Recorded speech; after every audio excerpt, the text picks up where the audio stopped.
am a donor-conceived child of lesbian parents.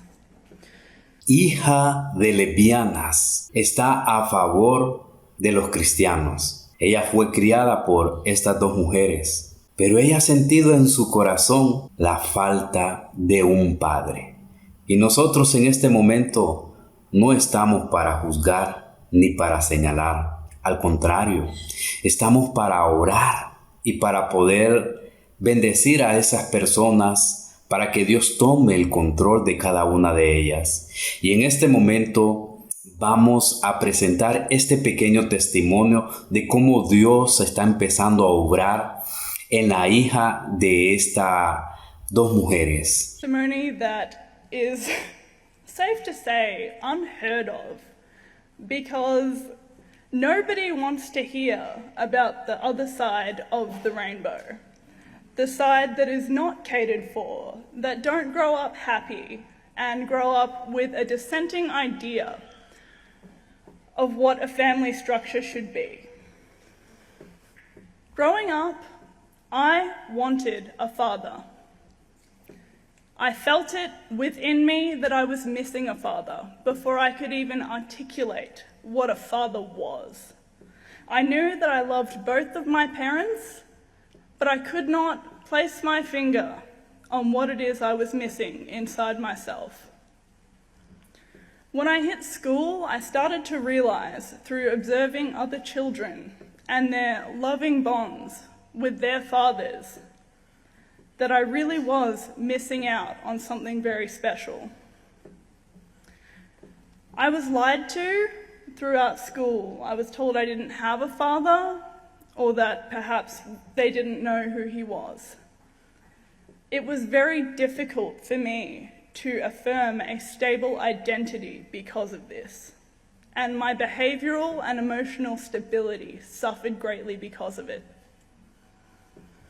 I stand here before you, raised atheist with no religious affiliations. I stand with Christians because so far in this debate, Christians are the only people trying to reflect the issues that follow with children. Christians so far are the only people trying to shine light on stories like mine. Nobody in the LGBT lobby wants to hear from someone like me, because so far love is love, right? We don't exist. Growing up, I would look in the mirror and I would think to myself, where did I get these green eyes? Where did I get these aspects of my personality, these talents that neither of my parents in the home had? The answer to that is quite simply my father. But in reality, it's not just the father or the donor, as they like to call it. It turns out I have an uncle, I have an auntie, and I have a grandmother, along with many loving cousins. When they chose what parts of my identity were acceptable to reveal to me, they took something from me. And where other children were able to look in the mirror and reconcile those missing parts and say, I love my mothers or my fathers, I could not, because in my eyes, who were my parents to decide what parts of me were acceptable to reveal to me? Meeting my father at 11 years old was probably the only time I had been a stable child. I saw for the very first time who I was. I looked into his eyes and I thought, that is the missing part of me. Not because I'd fantasized about having a father, but because I could put a face to who I was. So I could look at somebody who was equally responsible for my existence. I could affirm my identity based on this man.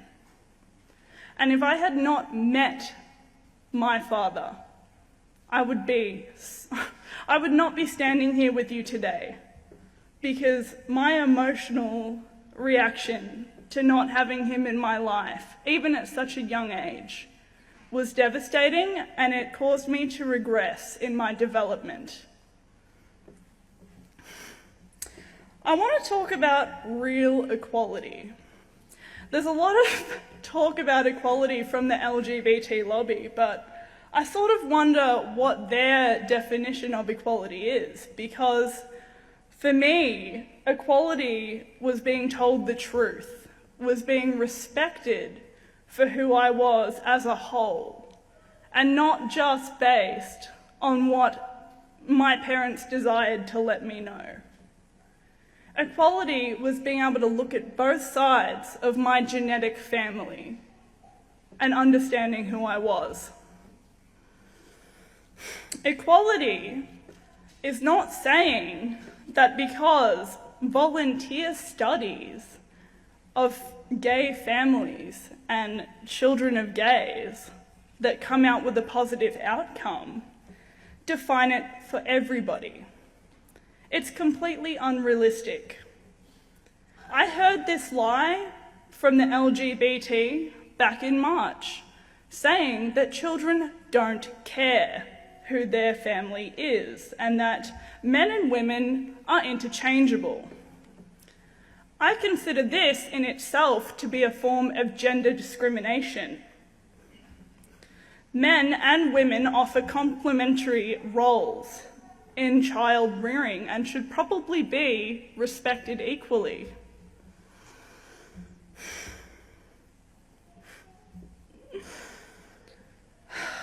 It's funny the way that the gay lobby talks about homophobia.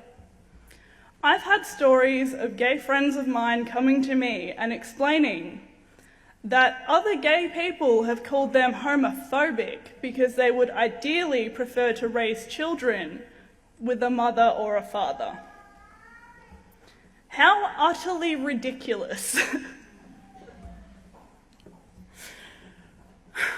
Was I homophobic when I was looking in the mirror, wondering where my father was? Was I homophobic when I looked at both of my loving parents and pleaded with them to tell me who I was? Absolutely not. But I do love all three of my parents equally.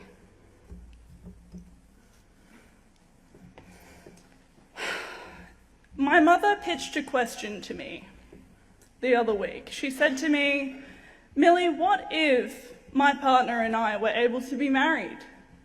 What if we had that stable household environment that everybody else has?"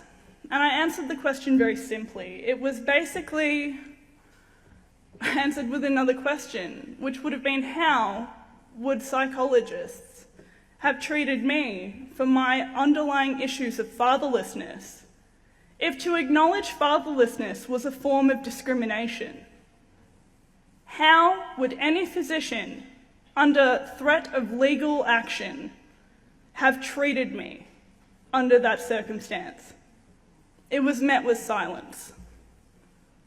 Nobody thinks about this before we rush ahead to marriage. This is an extremist minority that are pushing, from my opinion, what seems to be extinction of gender in itself. I don't see gender equality. I see a pitch to get rid of gender altogether.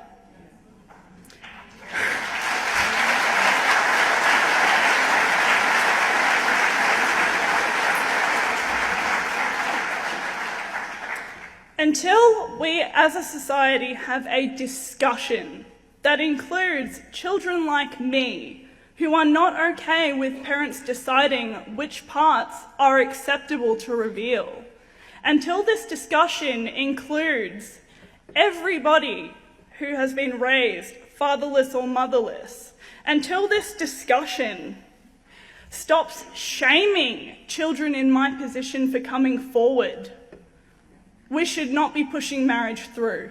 I am not going to stand here and be silenced by people telling me what was acceptable for me to feel.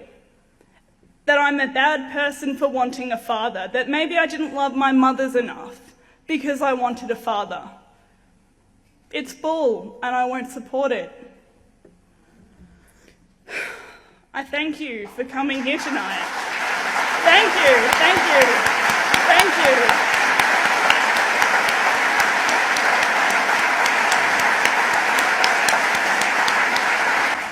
Thank you so much for the standing ovation, but I just want to say that it's really great to see everybody here in support of the same cause, because everybody deserves a voice, and I won't stand here and let people shame Christians or anybody of faith, just based on faith, for standing up for children, because it's ridiculous. Tremendo testimonio el que acabamos de ver, y creo que nosotros podemos aprender de esto.